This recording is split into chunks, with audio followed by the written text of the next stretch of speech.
काशी में प्रताप मुकुट नाम का राजा राज्य करता था। उसके वज्र मुकुट नाम का एक बेटा था। एक दिन राजकुमार दीवान के लड़के को साथ लेकर शिकार खेलने जंगल गया।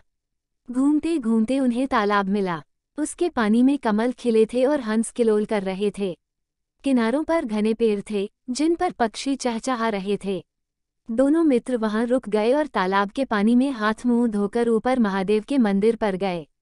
घोड़ों को उन्होंने मंदिर के बाहर बांध दिया। वो मंदिर में दर्शन करके बाहर आए तो देखते क्या है कि तालाब के किनारे राजकुमारी अपनी सहेलियों के साथ स्नान करने आई है। दीवान का लड़का तो वहीं एक पेड़ के नीचे बैठा रहा, पर राजकुमार से न रहा गया। वह आगे बढ़ गया। राजकुमारी ने उसकी ओर देखा तो वह उस पर मोहित हो गया। राजकुमारी भी उसकी तरफ देखती रही। फिर उसने किया क्या कि जूड़े में से कमल का फूल निकाला, कान से लगाया, दांत से कुतरा, पैर के नीचे दबाया और फिर छाती से लगा, अपनी सखियों के साथ चली गई। उसके जाने पर राजकुमार निराश हो अपने मित्र के पास आया और सब हाल सुनाकर बोला, मैं इस राजकुमारी के बिना नहीं रह सकता, पर मुझे न तो उसका नाम मालूम है न ठिकाना।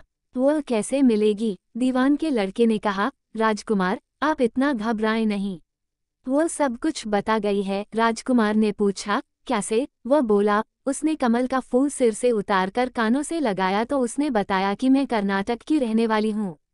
दांत से कुतरा तो उसका मतलब था कि मैं दंतबाट राजा की बेटी हूँ। पांव से दबाने का अर्थ था कि मेरा नाम पद्मावती है और छाती से लगाकर उसने बताया कि तुम मेरे दिल में बस गए हो। इतना सुनना था कि राजकुमार खुशी से फूल उठा। बोला, अब मुझे कर्नाटक देश में ले चलो। दोनों मित्र वहां से चल दिए।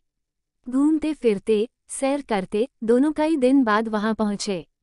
राजा के महल के पास गए तो एक बुढ़िया अपने द्वार पर बैठी चरखा काटती मिली। उसके पास जाकर दोनों घोड़ों से उतर पड़े और बोले, माई हम सौदागर हैं, हमारा सामान पीछे आ रहा है, हमें रहने को थोड़ी जगह दे दो। उनकी शक्ल सूरत देखकर और बात सुनकर बुढ़िया के मन में ममता उमड़ आई। बोली, बेटा तुम्हारा घर है, जब तक जी में आए रहो। दोनों वहीं ठहर गए। दीवान के बेटे ने उससे पूछा, माई तुम क्या करती हो? तुम्हारे घर में कौन कौन है? तुम्हारी गुजर कैसे होती है? बुढ़िया ने जवाब दिया, बेटा मेरा एक बेटा है जो राजा की चाकरी में है। मैं राजा की बेटी पद्मावती की धाय थी। बूढ़ी हो जाने से अब घर में रहती हूँ।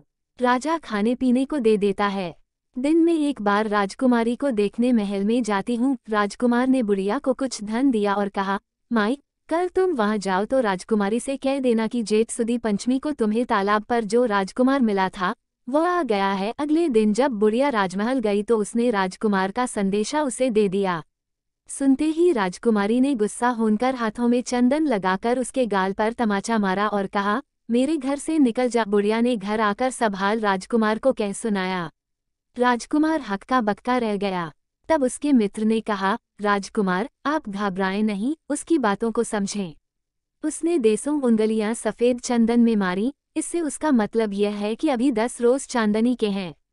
उनके बीतने पर मैं अंधेरी रात में मिलूंगी। 10 दिन के बाद बुढ़िया ने फिर राजकुमारी को खबर दी तो इस बार उसने केसर के रंग में 3 उंगलियां डुबोकर उसके मुंह पर मारी और कहा, भाग यहाँ से। बुढ़िया ने आकर सारी बात सुना दी।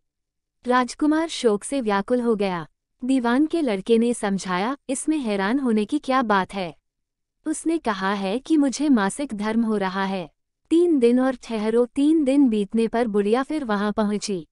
इस बार राजकुमारी ने उसे फटकार कर पश्चिम की खिड़की से बाहर निकाल दिया। उसने आकर राजकुमार को बता दिया। सुनकर दीवान का लड़का बोला, मित्र उसने आज रात को तुम्हें उस खिड़की की राह बुलाया है। मारे खुशी के राजकुमार उछल पड़ा। समय आने पर उसने बुढ़िया की पोशाक पहनी, इत्र लगाया, हथियार बांधे।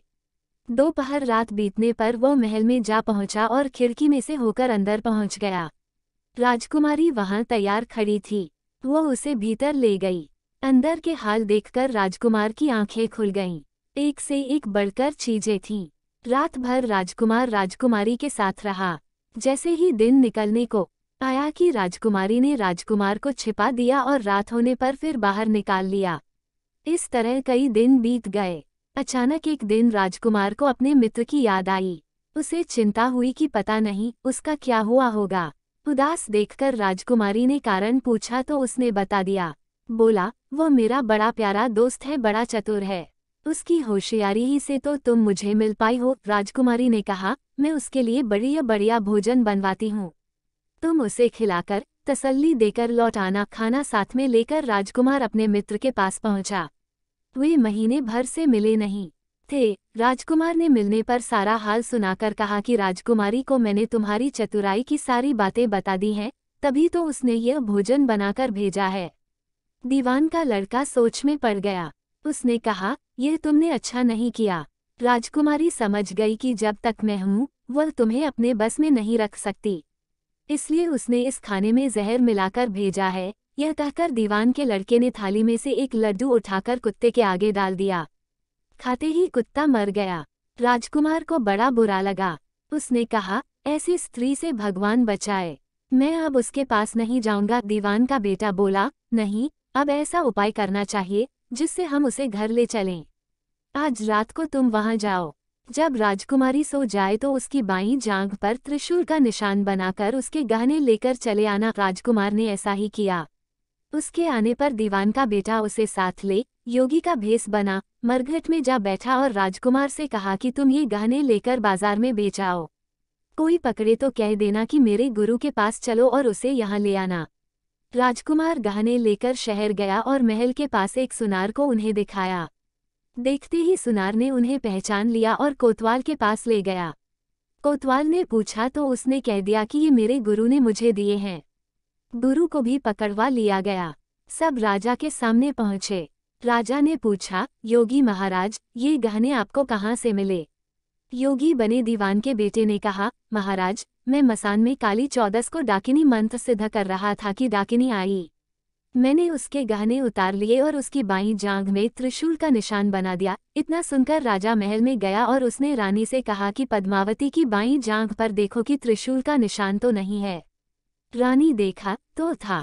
राजा को बड़ा दुख हुआ। बाहर आकर वह योगी को एक ओर ले जाकर बोला, महाराज, धर्मशास्त्र में खोटी स्त्रियों के लिए क्या दंड है?